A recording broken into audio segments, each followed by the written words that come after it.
ठंडे प्रवचन का आज द्वितीय संस्करण है। आपके जीवन में सुख, शांति,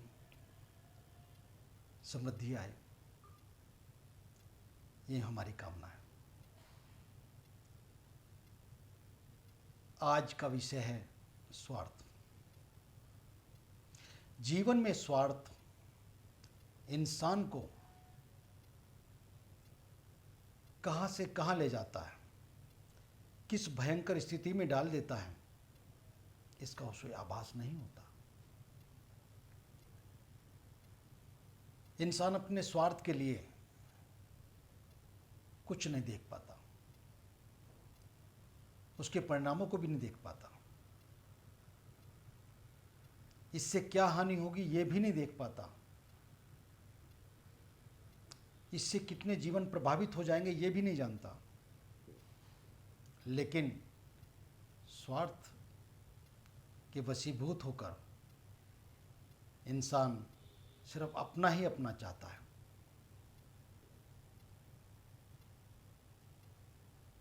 हम कुछ उदाहरण देते हैं।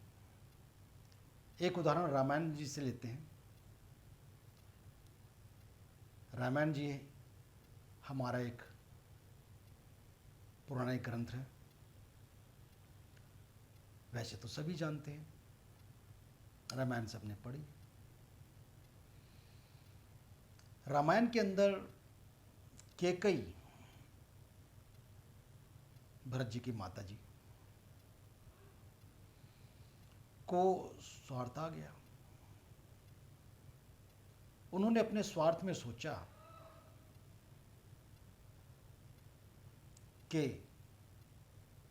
भरत जी राजा बन जाए,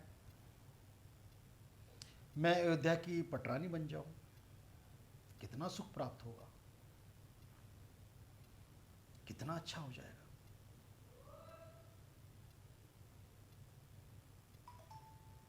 हालांकि ये सोचना कोई बुरी बात नहीं है, लेकिन इसमें स्वार्थ ही स्वार्थ है। मर्यादाएं टूट रही हैं, मर्यादाओं के बारे में विचार नहीं किया गया है।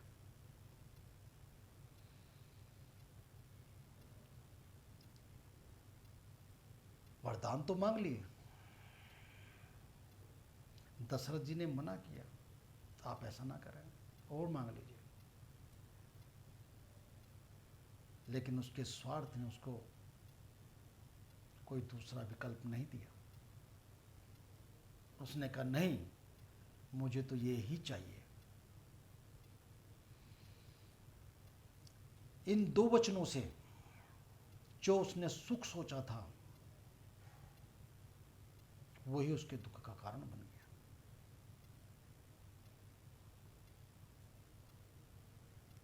कितना बड़ा विनाश हुआ। राजा दशरथ जी ने कैकेयी को त्याग दिया। कैकेयी ने सोचा नहीं था।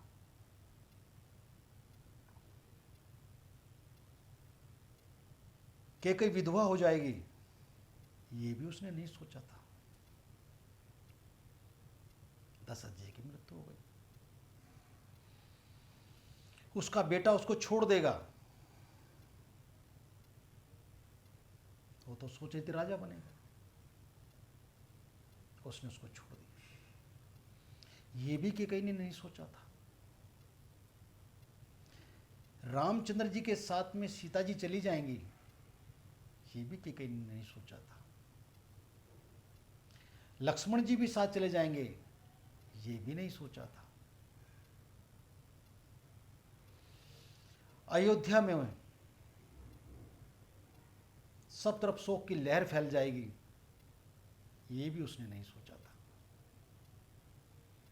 क्योंकि स्वार्थ के वशीभूत होकर इंसान उसके परिणामों को नहीं सोचता।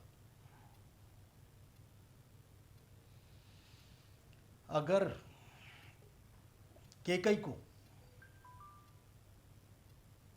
ये आभास हो जाता या इस पर वो विचार कर लेती कि मैं इन दो वचनों को मांग तो रही हूं, इसके परिणाम क्या निकलेंगे, तो शायद वो ऐसा ना करते। वो यही कहती मुझे ऐसे वरदान नहीं चाहिए जिससे कि मेरा घर, परिवार, राज्य सब खत्म हो जाए। ऐसे ही मैं आपको ये मैसेज देना चाहता हूँ, अपने स्वार्थ से पहले जो भी आप सोचते हो उसके परिणाम के बारे में अवश्य सोचें। दुर्योधन राजा बनना चाहता था, युवराज तो बन ही गया था, लेकिन वो चाहता था कि मैं एक छत्र राज्य करूं, मेरे अलावा इस दुनिया में, मेरे इस परिवार में, मेरे इस राज्य में मैं ही सर्वोपरि रहूं। शांति से सोचता, हो भी सकता था, लेकिन अपने स्वार्थ सिद्धि के लिए उसने कितना कुछ खोया है। 100 भाई समाप्त हो गए, कुटुंब खत्म हो गया, राज्य खत्म हो गया, परिणाम सर्वनाश। आज का यही विषय है और यही विचार है कि अपने जीवन में स्वार्थ को आने मत दो, क्योंकि स्वार्थ आएगा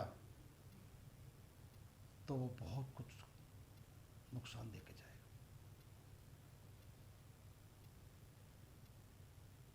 स्वार्थ से आदमी भला अपना ही चाहता है, दूसरे का नहीं। ये प्रवृत्ति नहीं होनी चाहिए। आत्मान का जीवन सबके लिए, सबको जीने का अधिकार है। भगवान ने सबको सब कुछ दिया।